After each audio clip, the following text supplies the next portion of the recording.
The most famous military helicopter in the world is a bus, not a weapon, a bus with rotors. For 46 years, the UH-60, Black Hawk has been doing the unglamorous work of war, hauling troops into landing zones, pulling wounded men out of the same landing zones 20 minutes later, delivering ammunition, food, fuel. It is everywhere, in every American conflict since 1979, and everywhere it is doing the same thing, moving things from one place to another while someone else does the killing. That was the deal. That was always the deal. Then Sikorsky broke the deal. On April 15th, 2026, 47 days into the American and Israeli war against Iran, Sikorsky unveiled a kit. Not a new helicopter. A kit, 6 hardpoints bolted to an existing Black Hawk airframe, a fire control system, an electro-optical sensor turret, and the paperwork to hang up to 16 Hellfire missiles off a machine that last week was carrying stretchers. Total reconfiguration time, 3 hours. Less time than a commercial flight from New York to London. Less time than a standard Army maintenance shift. A bus becomes a gunship before the crew chief finishes his coffee. Write that number down, 3 hours. Because here is what 3 hours actually means. The United States currently operates more than 2,000 Black Hawks across all service branches. Allies in 36 countries fly another 5,000 members of the H-60 family. Every single one of those airframes is now a potential strike platform. Not theoretically, not in 10 years when a new procurement cycle closes. Now, with a kit, a qualified installer, and 72 hours of warning. The arithmetic of air power just changed on a Tuesday afternoon in Nashville. And yet the first paradox is not the kit itself. The first paradox is the timing. The United States Air Force already operates the AH-64 Apache, the finest dedicated attack helicopter on the planet. $35 million a copy, 2 decades of combat refinement, a machine designed from the first bolt to kill things efficiently and precisely. If you have Apaches, why are you spending engineering hours turning your cargo helicopter into a gunship? If the killing machine is already in the inventory, why does the bus need a rifle? The answer is not what the press release says. The answer is what happened over Esfahan on the 3rd of April, 300 kilometers inside Iranian airspace at 2 in the morning.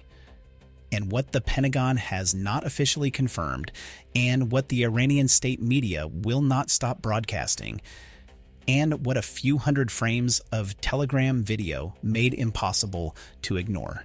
The answer is that somewhere between the rescue mission and the press conference, the Americans discovered that the age of the safe, unarmed utility helicopter was over. Black Hawk did not become a gunship because engineers wanted it to. It became a gunship because Iran proved that anything without weapons in this war is just a target waiting for its turn. The major newspapers covered the rescue. They covered the heroism. They covered the pilot.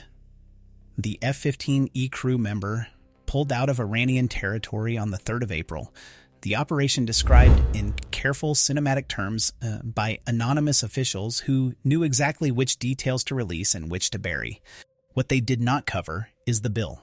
Iran claimed 2 Black Hawks and 2 C-130Os destroyed in the same operation. The United States confirmed nothing, but the footage exists.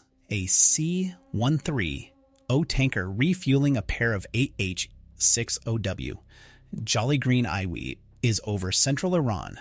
Low altitude, slow airspeed, every sensor on the ground pointed at them.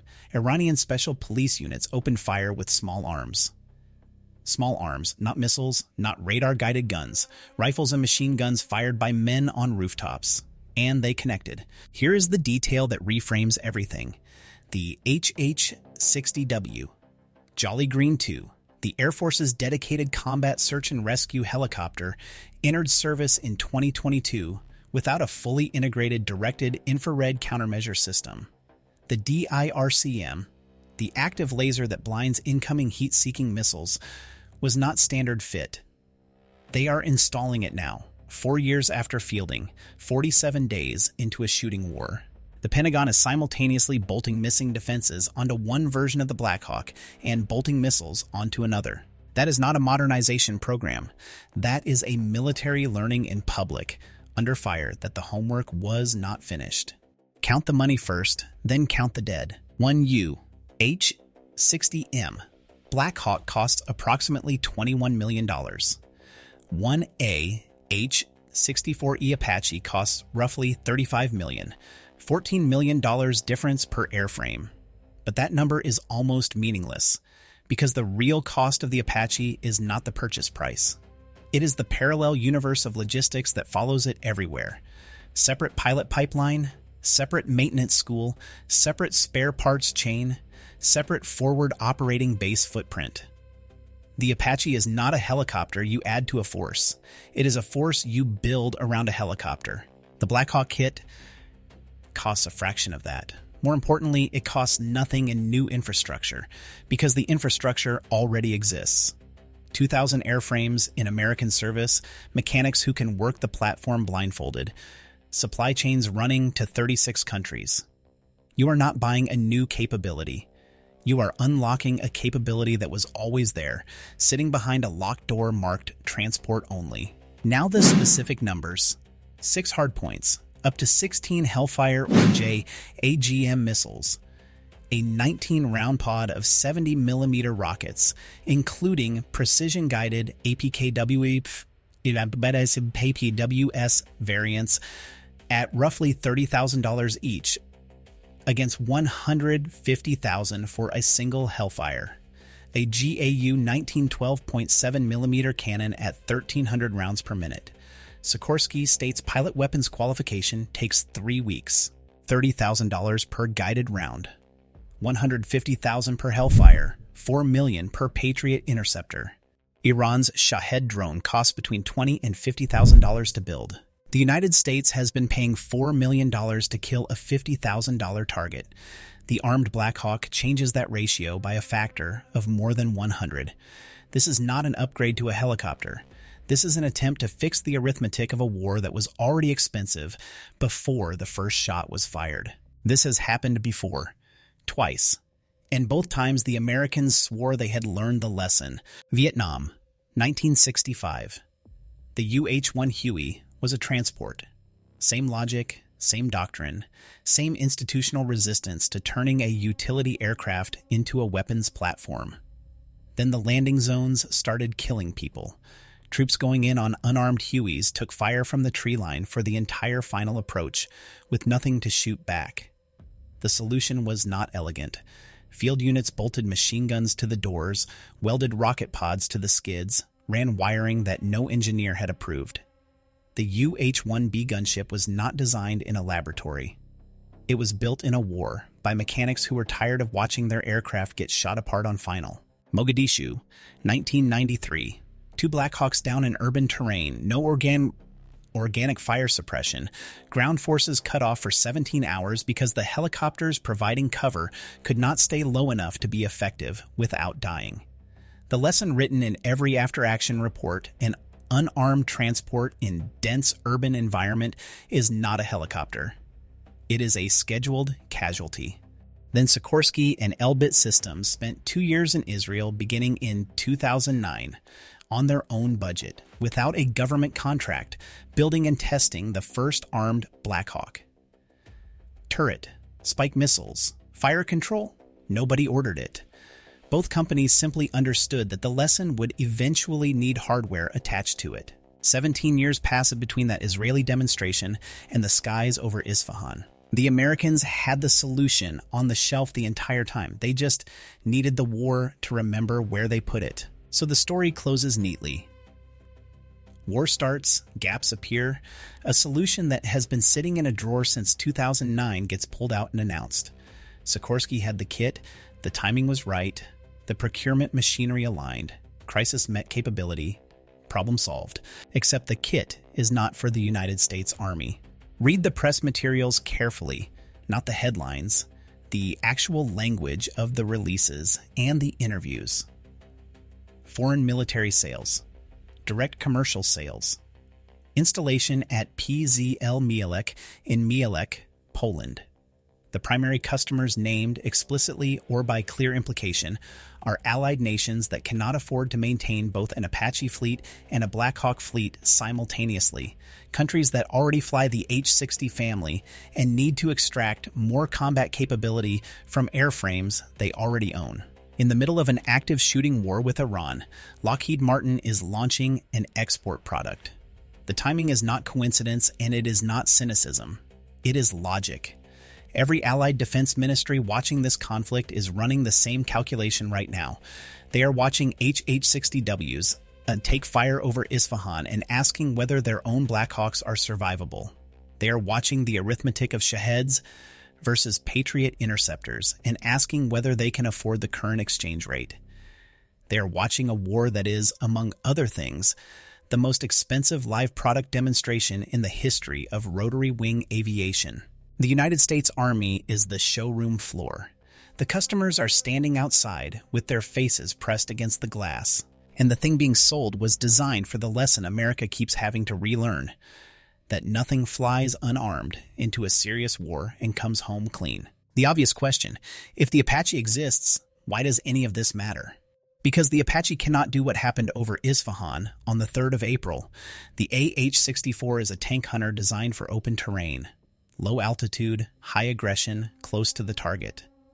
Its tandem cockpit carries 2 crew and nothing else. No medical bay, no troop seats, no ramp.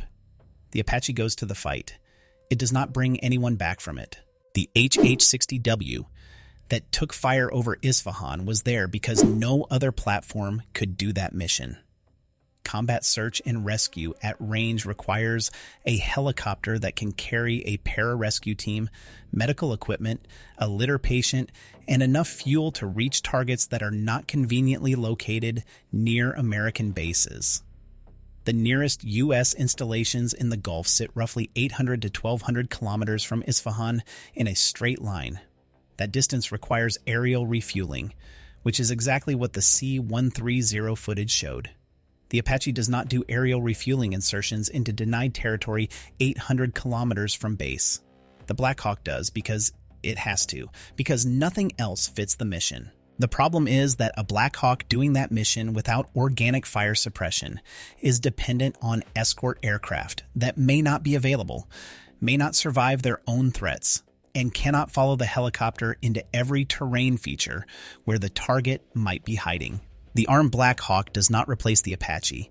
It closes a gap that the Apache was never designed to fill, the gap between the last point where escort is possible and the first point where the mission actually begins. That gap, it turns out, is where the war is.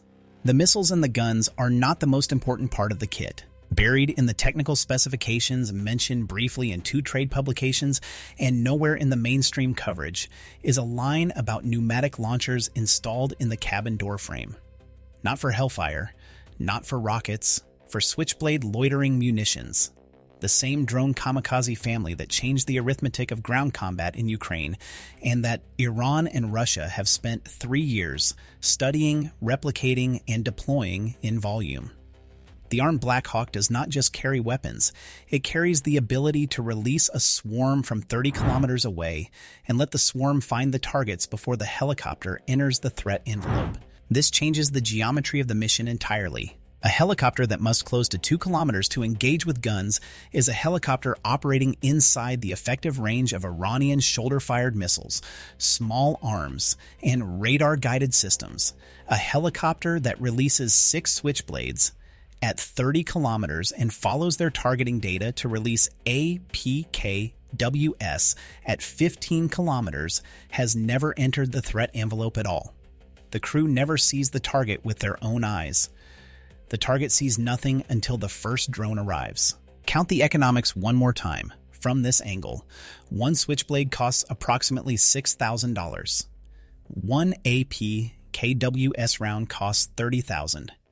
1 Iranian Shahed costs $50,000.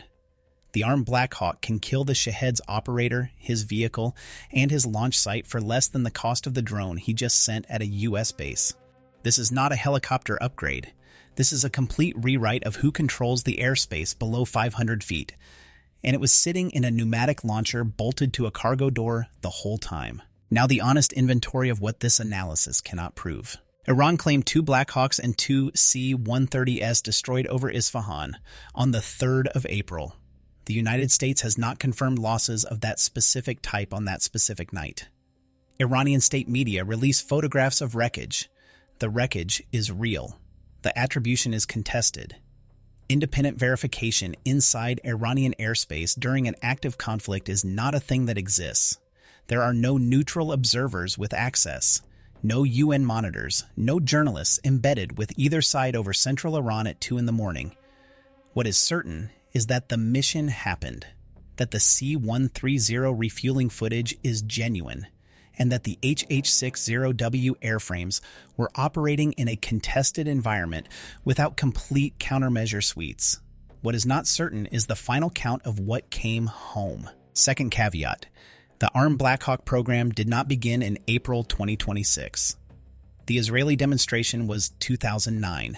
Military qualification testing ran through 2017.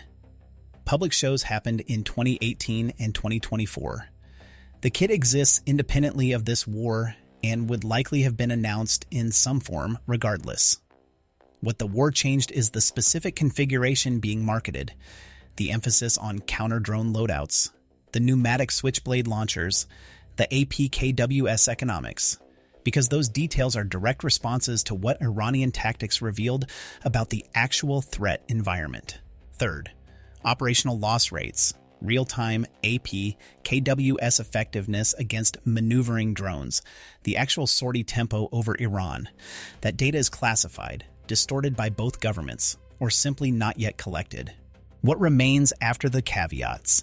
The gap was real, the kit closes it, and the timing of the announcement was not accidental. One detail that received almost no coverage in English-language media, and none at all in the mainstream press. The installation facility for the Armed Black Hawk conversion kits is PZL Mielek, a Lockheed Martin subsidiary in southeastern Poland, in the city of Mielek, 90 kilometers from the Ukrainian border, not a factory in Connecticut, not a depot in Texas.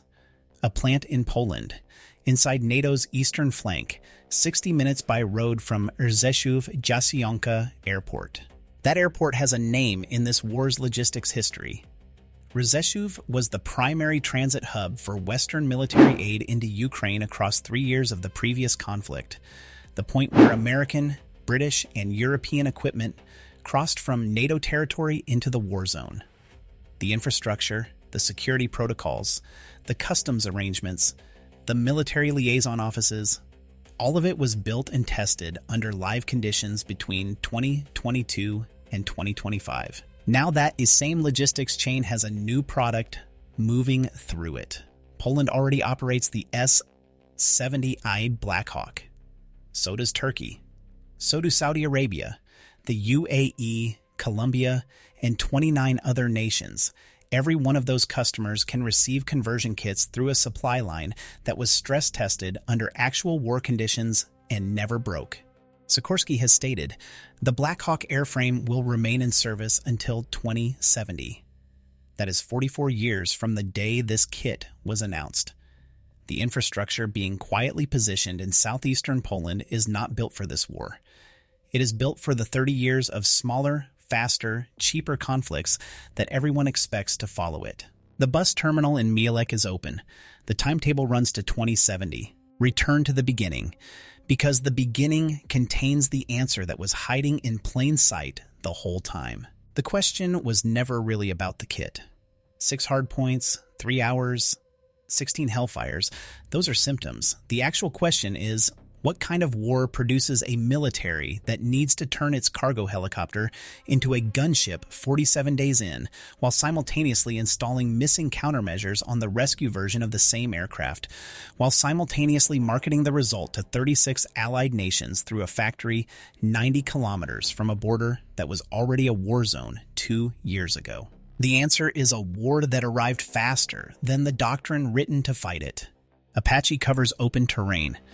Patriot covers the high envelope. F-35 covers contested airspace. The architecture was complete, on paper, for the war that the planners modeled. What Iran provided instead was a different geometry, cheap drones en masse, shoulder-fired missiles on rooftops, small arms fire at low altitude over urban terrain, rescue missions 800 kilometers from the nearest friendly base with no escort that could follow the whole route. The existing architecture had a floor, and below that floor, there was nothing. The armed Black Hawk is not a new weapon system. It is a patch for the floor. And the deepest paradox is this. The patch was ready in 2009. The floor existed for 17 years before anyone fell through it.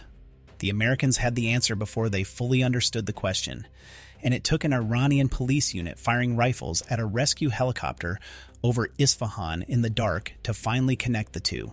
The bus had a weapon under the seat the entire time. It just took a war to make someone reach for it.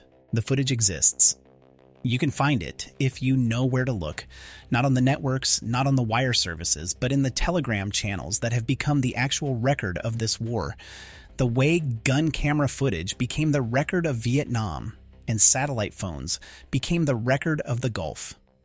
A C-130 tanker, low and slow over central Iran, a drogue extended, and behind it in the darkness the outline of an HH-60W, taking on fuel 800 kilometers from the nearest base that will admit it was involved.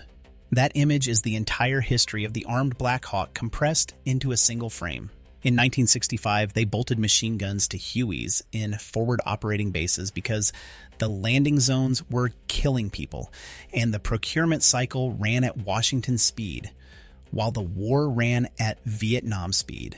The solution was ugly, and it worked. And 40 years later, it became doctrine. In 2026, they are doing the same thing with the same logic and a cleaner parts list, modular kit, qualified installer, foreign military sales paperwork, a factory in Poland 90 kilometers from the last war's border. The hardware changes. The arithmetic does not. A transport without weapons in a serious war is not a transport. It is a target with a paint scheme that nobody told the enemy to respect. 46 years, the Black Hawk flew unarmed into other people's fights and came home on reputation and luck and the assumption that someone else would handle the killing. Over Esfahan, in the dark, at 2 a.m, that assumption ran out. The war does not care what the aircraft was designed for, only what it can do right now.